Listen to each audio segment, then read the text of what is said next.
and for the international order that we have worked for generations to build. Ordinary men and women are too small-minded to govern their own affairs. That order and progress can only come when individuals surrender their rights to an all-powerful sovereign. At a moment of testing for Europe and the United States, and for the international order that we have worked for generations to build.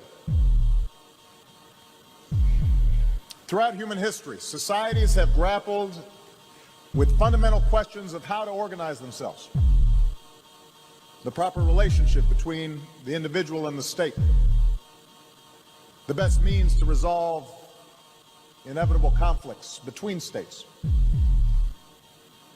And it was here in Europe, through centuries of struggle, through war and enlightenment, repression and revolution, that a particular set of ideals began to emerge.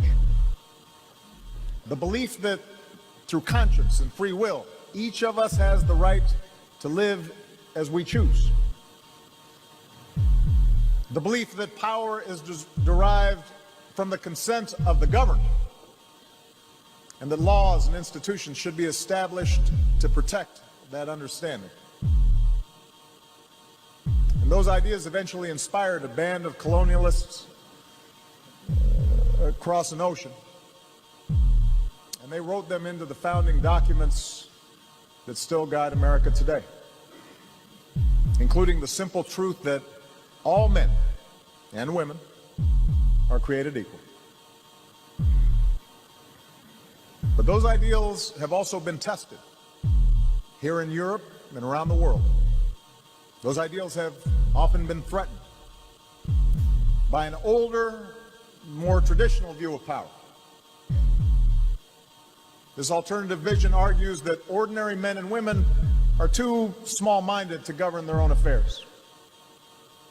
That order and progress can only come when individuals surrender their rights to an all-powerful sovereign.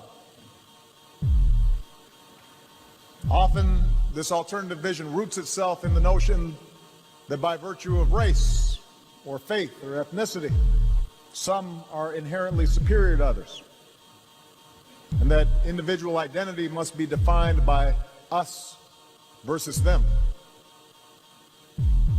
or that national greatness must flow not by what people stand for, but what they are against.